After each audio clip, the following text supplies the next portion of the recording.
Hello and welcome to a very merry Monday Mayhem.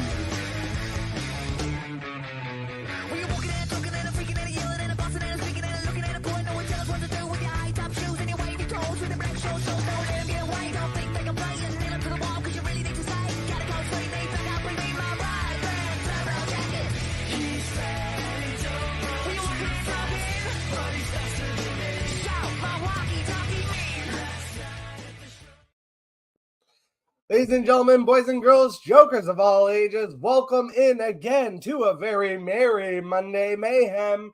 Merry Christmas and happy holidays to all you lovely listeners out there. We are keeping it short and sweet today. It is Christmas, obviously, so we're going to be skipping a few things along the way. While you guys are here, feel free to go drop in the comments. Let us know.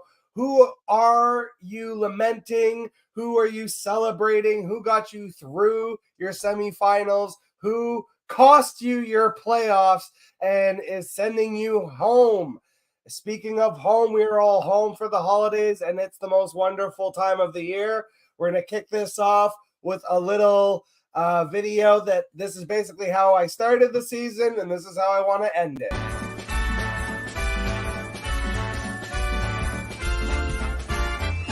It's the most wonderful time of the year. We've got football that's starting and men who are farting from drinking cheap beer. It's the most wonderful time of the year. With the fantasy drafting excuses we're crafting to keep the wife out of our hair. There'll be wings we are pawing and blueprints we're drawing to make a toilet out of our chair. Toilet chair. It's the most wonderful time of the year. With the chips we are munching and dips for our lunching and a team we can cheer. It's the most wonderful time. Now the most wonderful time of the year.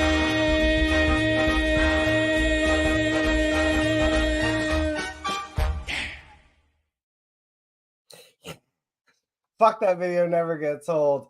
Man, it has been a rough week for fantasy. I'm sure there were plenty of things that I got wrong and that I got right, but we are skipping right past fantasy receipts for today. However, I am going to do 2 bonus shows heading into the new year. There'll be a show for top 10 things I got wrong and top 10 things I got right. So we'll be doing plenty of fantasy receipts to look back on the season that was, but we're going to wait to do that probably next week. For now, we're going to get into my favorite segment of the year. Who scored more than Kyle Pitts this week? Who in the blue hell are you? Hey, we got an old favorite on the list. Mr. Chig Okonkwo has made his way back to the segment. Jawan Johnson also was scoring more points than Kyle Pitts, as was Cole Kmet, Logan Thomas, Dalton Schultz, and also Gotham's favorite villain, David Njoku.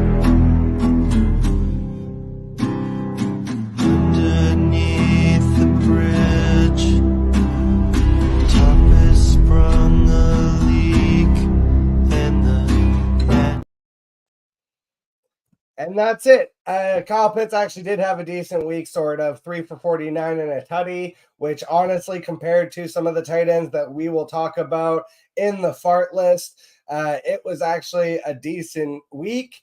So, speaking of, we will get right into the hearts and farts.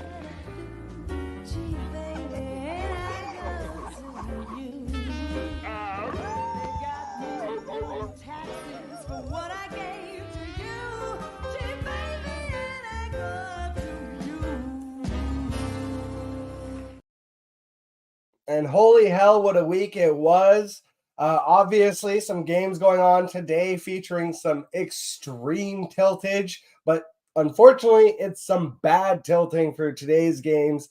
People are having a miserable bah humbug Christmas, and so we will get into that in the fartless. But first, before we get there, let's go into the players that actually got you your wins that you needed, starting with Joe Flacco, and just we'll say right now off the top, Amari Cooper.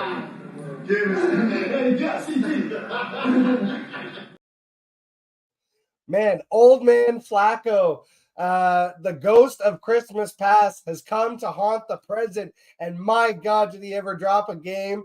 The number one scoring fantasy quarterback on the week so far.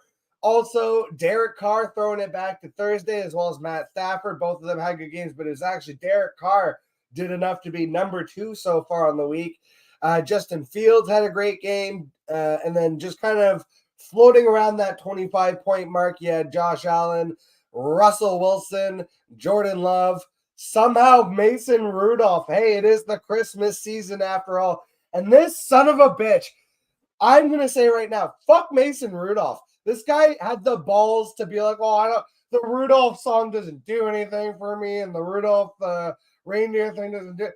Fuck you, man. You were a third string quarterback that managed to get a start. No, you should just be fucking happy that people are cheering and associating your name with anything. Put a fucking red nose on your face next time you go out, mister. I think that would be hilarious if you started painting his nose red so that you could like see it kind of glowing through his face mask. But anyways, Bryce Young, Dak Prescott, Kyler Murray, Stafford, we already said. Nick Mullins with the best fantasy game, had 400 yards and 2 tutties, even though he had 4 interceptions and just couldn't stop turning it over.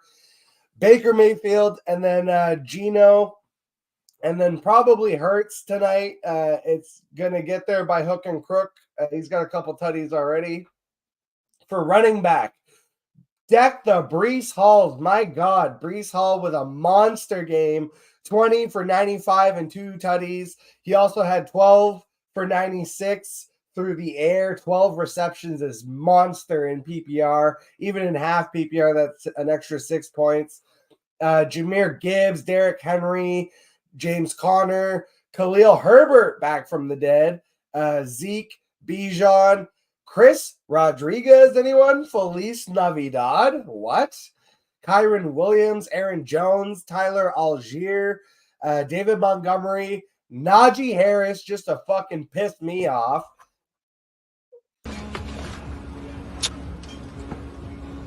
Pain. Because, of course, Najee got me knocked out of several playoffs last week when I actually needed him in a good matchup. So, naturally, he would do what I needed him to do last week, this week, such is the nature of fantasy football. Eckler, Chuba, and Mostert all had about 13-ish. Zamir White today had a monster game, 22 for 145. Saquon has the volume right now and a score. He's going to end up on this list. And Pacheco scored, but then got hurt. So he did just enough for you, but then unfortunately missed the rest of the game. And my God, the rest of the Chiefs, we will get to them very soon. But first, the wide receivers. And honestly, this week, this is where the wins were, guys, because the disparity between the wide receivers that hit and the ones that did not, you're talking about monster 20 to 30-point swings legitimately. Amari fucking Cooper setting a new Browns record, topping Josh Gordon, 265 yards, receiving an absolutely ridiculous game. George Pickens, right on his tail, honestly, had 4 for like 175. Everyone was calling it the Randy Moss game. Puka Nacua, going back to Thursday, had a great game. So if you got to sit on that all week, that felt nice, as did Kyron Williams in the previous segment. Sun God, Amon-Ra doth shineth too brightly for the defense. And shout out again to the Detroit Lions. who are division champs for the first time in 30 years. So, huge shout out to them. CeeDee Lamb, even though the Cowboys generally let you down, CeeDee Lamb has not. He has continued to get all of the volume, all of the work, and all of the fantasy points. T. Higgins, hey, remember DJ Chuck throwback? He came back, had 2 touchdowns. Mike Evans continued his dominant Hall of Fame career and season. The JJ KJ connection sounds like a radio station. Justin Jefferson and KJ Osborne. Unfortunately, Jordan Addison got hurt, and this really sucked because KJ Osborne having a game is almost proof that it probably would have been Jordan Addison instead. Gabe Davis, when you needed him the least, this motherfucker, he was going back and forth for a while, and finally he goes goose 2 times in a row and then has the monster game. Fuck Gabe Davis being on this list. Calvin Ridley, Chris Olave, Rashid Shaheed, Duncan Robinson, Tyreek through volume, Romeo Dobbs, Tyler Lockett through volume, DK with a touchdown, JSN to a lesser degree, kind of around 12-ish points. And speaking of 12-ish points, the guys that were okay but didn't kill you, Thielen and Godwin. And then tonight, Devonta Smith already with a touchdown. And potentially the other big wide receiver in that room could end up on the other list. Before we get there, though, just very quickly, not a lot of tight ends that really hit this week. I mean, we talked about Kyle Pitts had 3 for 49 and a touchdown. That's 12 points in fantasy. So above that, Kyle Pitts made the list because of that. And above him, we had talked about already, Dalton Schultz, David Njoku, and Cole Kmet, probably the ones that you started. Logan Thomas, Jawan Johnson, maybe in really deep leagues if you took that shot. Kind of doubt it, though. On defense, the Raiders. Did you guys forget the Raiders in your defense from last week? Because if you did, holy shit, it worked again. The Oakland Raiders, or this fucking Oakland Raiders. My mind, I'm in a nostalgia tour all day because it's Christmas and I'm hanging out by myself today. So I've just been watching old Christmas movies and nostalgia shit. The Las Vegas Raiders are suddenly the best fantasy defense. What the fuck is going on? Otherwise, Tampa, the New England Patriots, the Pittsburgh Steelers, and the Atlanta Falcons. I did actually warn about that. The Indianapolis Colts matchup and the Atlanta Falcons matchup, that the Falcons defense was underrated. So them being on this list is a sign that, unfortunately, a lot of your Colts are going to be on the stinker list. And speaking of, let's just get right into the players that cost you your playoffs, the fart Just hit the list. pillow. See how you feel.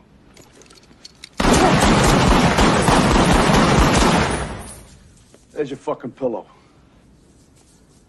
Feel better? Yeah, I do.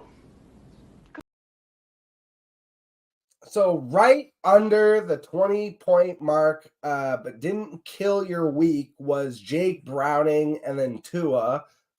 Tua had a really great real-life game for the most part, but for fantasy football, doesn't run the football, and this is now, I think, 2 weeks in a row that he only has 1 touchdown. So it's kind of killing you for fantasy if you're a Tua manager. So hopefully the rest of your team has been able to carry you. Jared Goff also only 1 touchdown in that win. A lot of the work for the touchdowns just ended up going to the running backs, Jahmyr Gibbs and David Montgomery, previously on the Heart list. Trevor Lawrence was having a shit-ass game anyways, but then, got hurt, and we saw a little bit of CJ Beathard.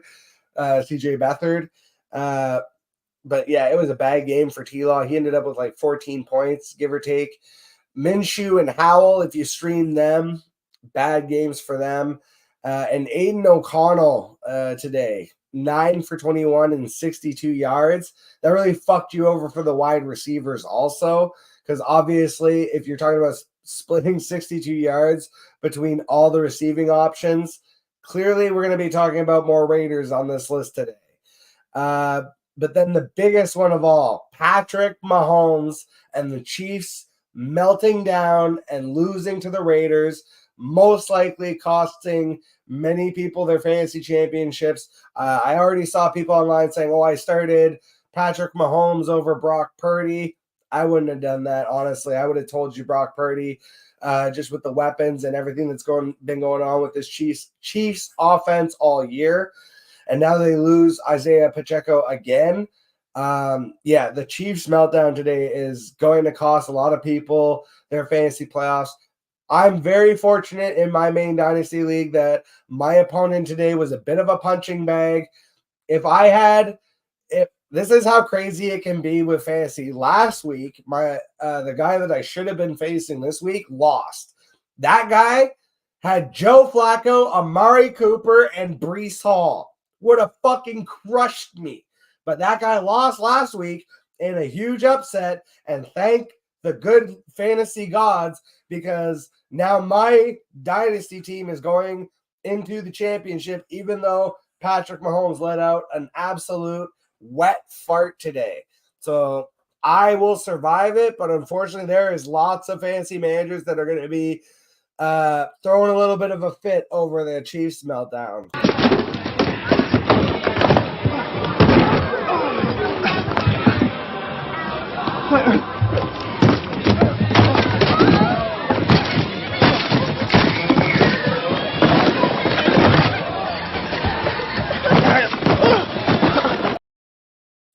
For the running backs, Javonte Williams, even though he snuck in for the tutty. Jonathan Taylor, same thing.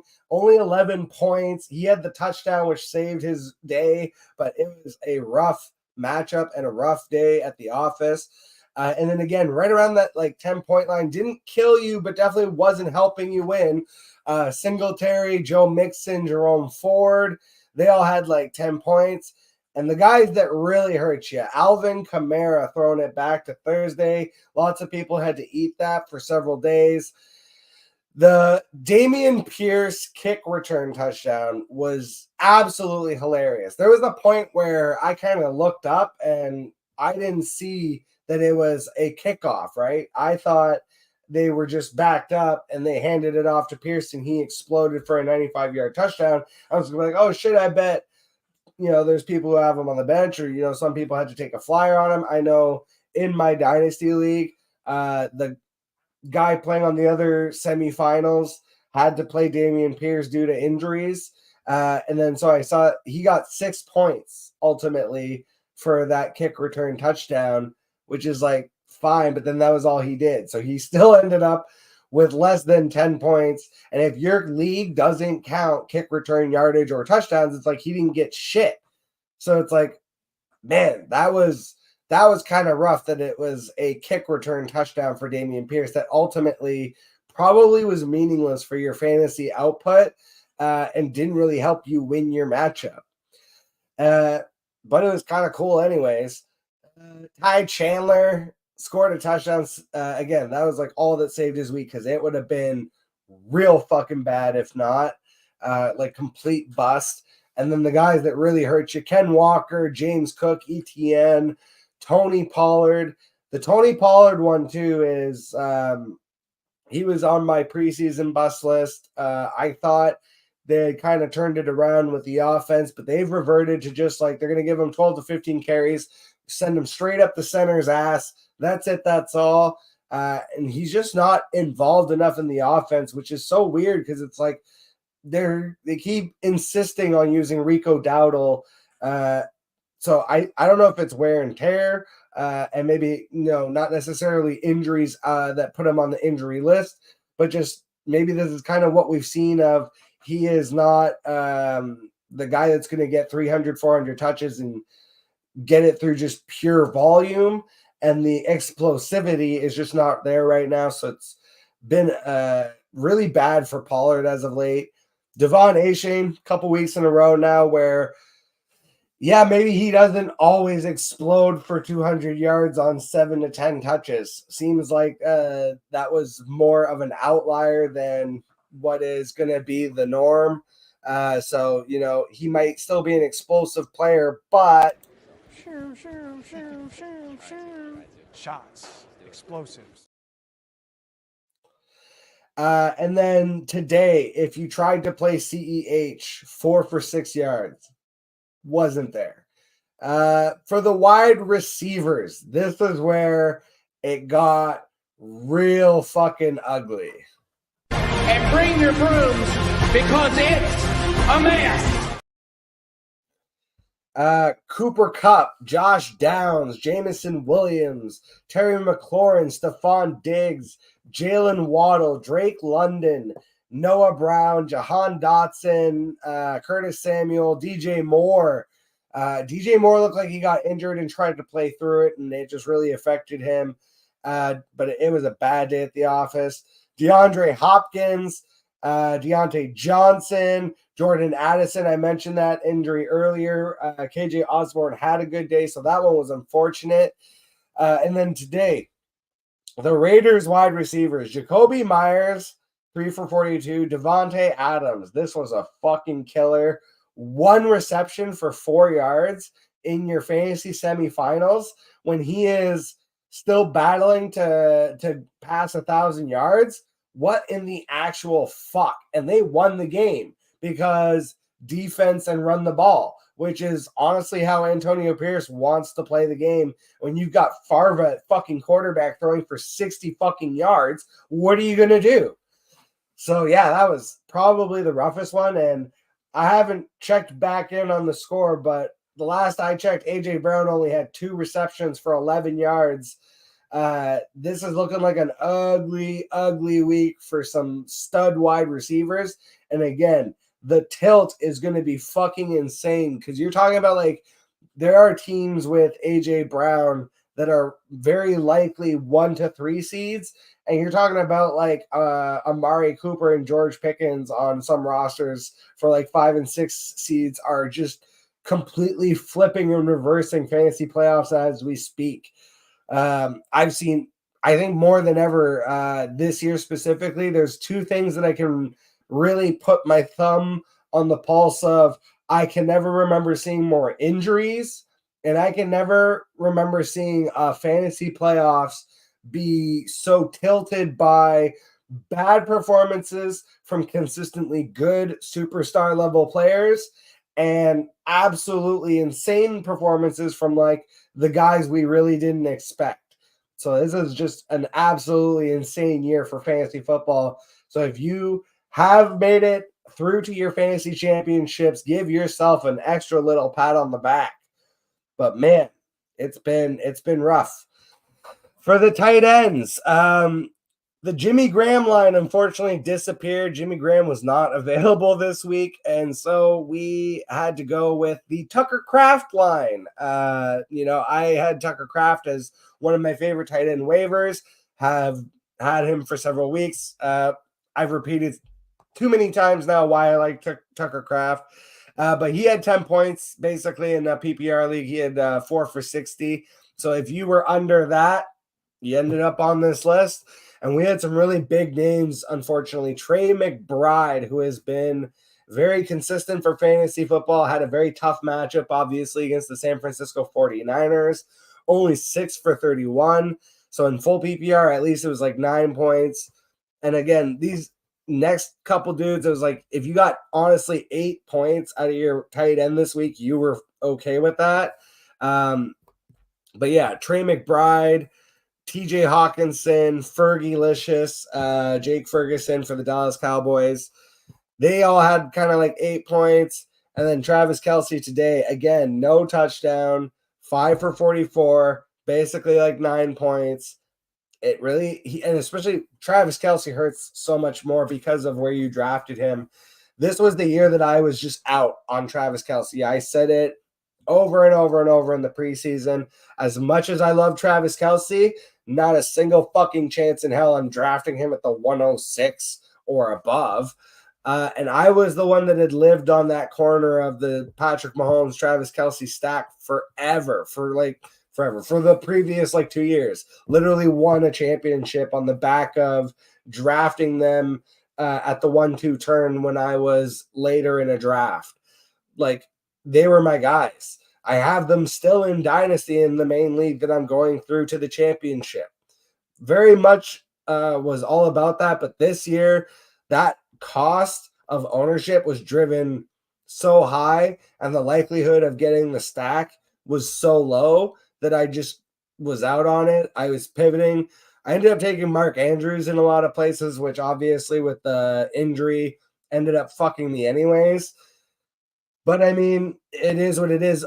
I was very fortunate that I kind of buffered the Mark Andrews pick with, in most leagues that I took Mark Andrews, honestly, I took late shots on Sam Laporta, who had like rookie upside, thinking like, okay, well, I'm going to have Mark Andrews for sure for the beginning of the season. Maybe Sam Laporta comes on late and I'm able to kind of play both of them matchup wise and or use one in the flex. Kind of, so a lot of leagues that I took managers, I also ended up taking Sam Laporta. So I was lucky there. But it didn't work today because Sam Laporta only had 3 for 18. The other big rookie, Dalton Kincaid, only 1 for 7. Michael Mayer was obviously out today. So not a good showing in the fantasy playoffs for the rookie tight ends. That was for damn sure. And then for defense, just going to throw in the Indianapolis Colts. It's so funny. It's like, you know, when you push back on a thing and you're like, just like, so me and the fantasy mad scientist, shout out to Aaron St. Denis, we were going back and forth on Colts defense. He had said they were a great streaming option. They were great for fantasy. I was giving more pushback. I was like, I don't actually think that they're that great. I think they're a little overrated. And then obviously with last week and them getting it done on turnovers and consistently getting turnovers and touchdowns, it's like I finally bought in on, okay, well, you know, with maybe it's a little bit of the Arthur Smith hate sneaking in, but I finally bought in on them as a streaming option last week. And of course, this is the week that blows up in my face of like, no, they were actually really bad. So were the Washington Commanders. The New York Jets have been one of my favorite punching bags this year in terms of streaming defenses against them. Didn't work this week. Breece Hall went off. And then the Dallas Cowboys for the last 2 weeks after basically being, you know, that fantasy hack defense that was getting you 20, 30 points a game and being an absolute week winner has gone cold as a fucking penguin snatch. Because my God, they have been absolute busts for fantasy for 2 weeks now.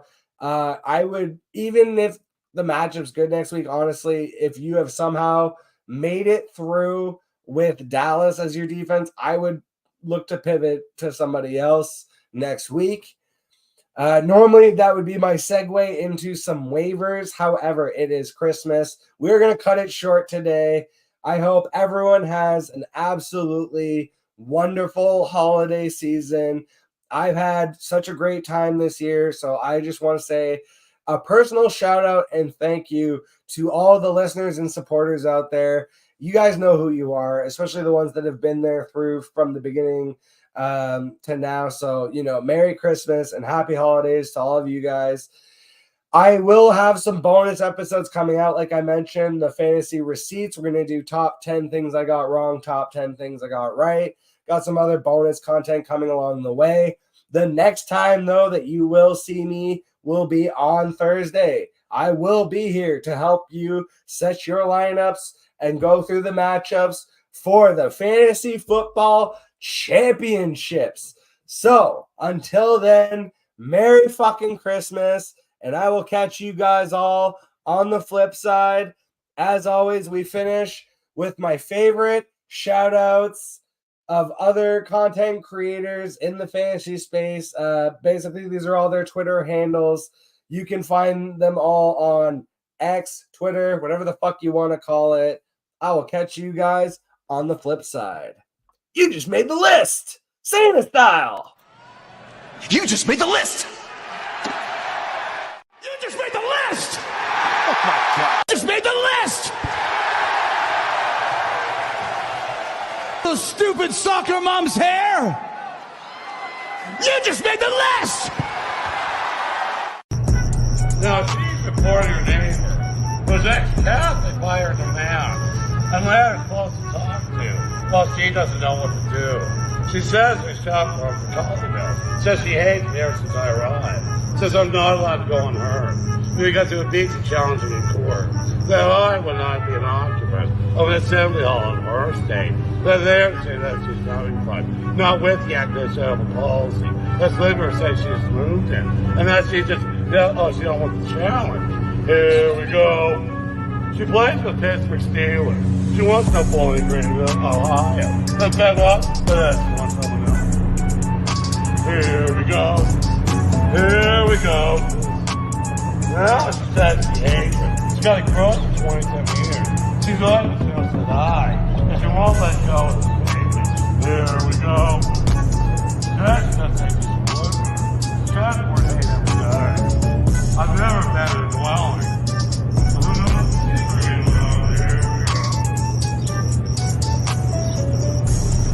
Here we go.